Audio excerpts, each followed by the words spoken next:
ক্ষমতায় যারা ছিলেন তাদের একটু ভাবতে হবে আপনাদের বিরুদ্ধে মামলা কারা দিয়ে চাঁদাবাজি করেছে, আপনাদেরকে কারা জেলে পাঠিয়েছে, এটা আপনাদেরকে ভাবতে হবে।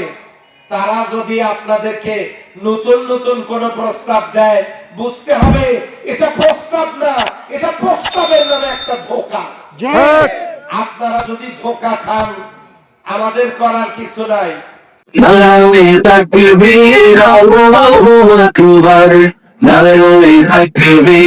থাকতে পারি আমরা, যদি দুর্নীতি মুক্ত থাকতে পারি, আমরা যদি এই সমাজে নোংরামি থেকে মুক্ত থাকতে পারি, আমরা কি একটা ভালো সমাজ গড়তে পারবো না সংগ্রামী ভাই সব?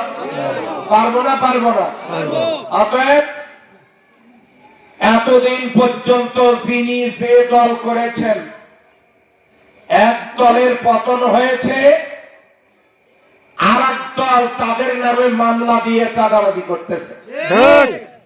আবার তারাই বক্তব্য দিচ্ছে আমরা যদি ক্ষমতায় যাই এসব মামলা আমরা তুলে নেব। তুলে যদি নেবেন তাহলে দিলেন কেন? দিলেন কেন? তাদেরকে জেলে ঢুকালেন কেন? চাঁদাবাজি করলেন কেন? মামলা দিলেন কেন? আবার বলছেন, তারা বলতেছে আমরাই স্বৈরাচারের বিরুদ্ধে আন্দোলন করেছি। যদি আন্দোলনই করলেন তাদেরকে নিয়ে আবার গোপনে মিটিং করেন কেন? আর যদি মিটিংই করেন তাদেরকে আবার স্বৈরাচার বলেন কেন? এগুলো দৈত্য নীতি চলে। হায় রে আফসোস, আমার দেশের মানুষ বোঝে না যে কোন প্ল্যানে তারা আগাচ্ছে, এটাও বোঝে না।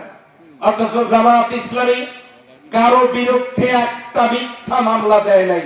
দিছে নাকি? দিছে? দেয় নাই। কারো দোকানে চাঁদাবাজি করে নাই, লুটপাট করে নাই, কারো জমি দখল করে নাই। এই কাজগুলো জামাত ইসলামী করে নাই।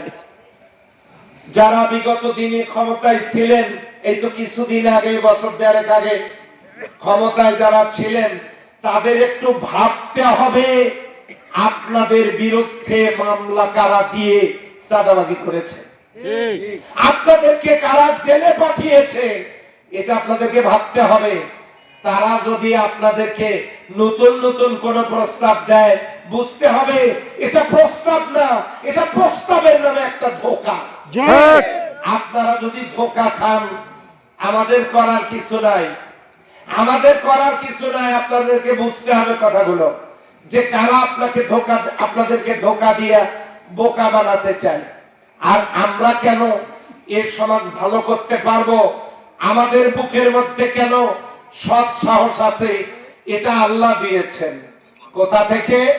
সূরা আরাফের 96 নম্বর আয়াত। কোন সূরা? সূরা আরাফ। কথা বলে না, কোরআন কি এদিকে নাই? তো বলেন কোন সূরা? আরাফ। কয় নম্বর আয়াত? 96 নম্বর আয়াত। কি বলছেন আল্লাহ দেখেন, ওয়ালাউ আন্না হালাল কোরআন আমানু ওয়াত্তাকাও লা ফাতাহনা আলাইহিম বারাকাতিন মিনাস সামাই ওয়াল আরদ। কি আছে এখানে? পৃথিবীতে একটা রাষ্ট্র যার নাম আফগানিস্তান।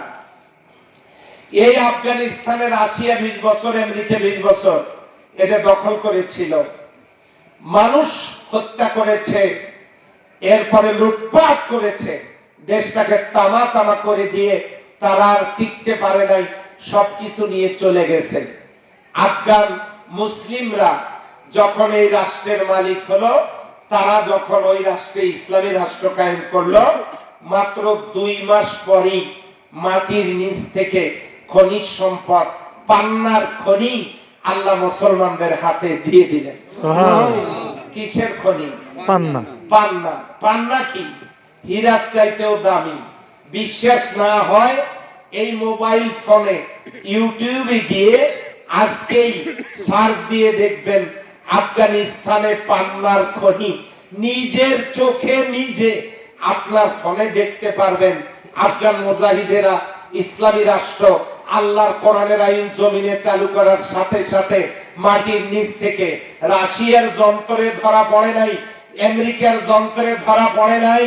আফগান মুজাহিদেরা, মুসলমানেরা যখন আফগানিস্তানকে ইসলামী রাষ্ট্র করলো, মাত্র 2 মাস পর পান্নার খনি আল্লাহ জমিনের নিচ থেকে আফগান মুজাহিদদের হাতের নাগালে দিয়ে দিলেন।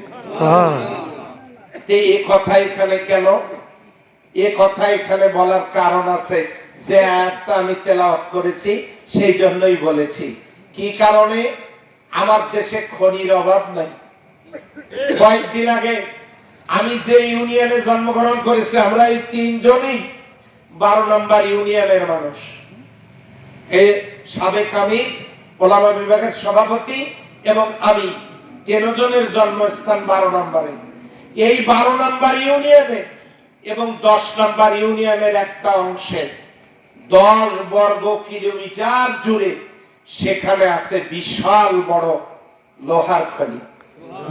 লোহা দুনিয়ার কোন মানুষ বানাতে পারে না। সূরা হাদিদে লোহার আলোচনা আছে। এই লোহা বানানো আল্লাহ এই 10 বর্গ কিলোমিটার জুড়ে সেই খনির মুখে কূপে আমি গিয়েছিলাম, দেখে এসেছি। এই পীরগঞ্জে লোহার খনি 25 বর্গ কিলোমিটার জুড়ে মাগুরার কয়লার খনি, যার একটা অংশ ভেন্ডাবাড়ি পর্যন্ত চলে আসছে। 25 বর্গ কিলোমিটার, 4টিখানি ব্যাপার না। দক্ষিণ পূর্ব এশিয়ার সর্ববৃহৎ কয়লার খনি আমার পীরগঞ্জে। এই পীরগঞ্জে আছে চীনামাটির খনি, এই পীরগঞ্জে আছে ধাতব দ্রব্যের খনি, জয়পুরহাটে আছে চুনা পাথরের খনি, পার্বত্য চট্টগ্রামের পাহাড়ের নিচে আছে স্বর্ণের খনি, সেন্ট মার্টিন দ্বীপের নিচে আছে তেলের কূপ, ঠাকুরগাঁ হরিপুরে দৈনিক 500 ব্যারেল করে তেল ওঠে, ওখানে একটা তেলের কূপ, সিলেটে আর একটা তেলের কূপ যেখান থেকে 600 ব্যারেল করে তেল ওঠে, লালমনিরহাটে ইউরেনিয়ামের খনি, পঞ্চগড়ে আছে পাথরের খনি। আমার দেশের বিভিন্ন জায়গায় আছে গ্যাসের খনি। তেল, স্বর্ণ, গ্যাস, কয়লা, লোহা, পাথর, ইউরেনিয়াম, ধাতব দ্রব্য, চুনা পাথর, চীনামাটি সব আছে। শুধু কি তাই? সৌদি আরবের 5টা খনি, আফগানিস্তানের 2টা খনি, আর বাংলাদেশে খনির সংখ্যা প্রায় 10 রকমের। সুবহানাল্লাহ বলতে পারলেন? কালকে সকালে নাস্তার পরে বলেন, অসুবিধা নেই। তাহলে এত খনিজ সম্পদের সমৃদ্ধ দেশটা থেকে চুরি ডাকাতি বন্ধ হলো না কেন? এখনো কেন গোলের ভিতরে মশারি খাটায় ঘুম পাড়া লাগে?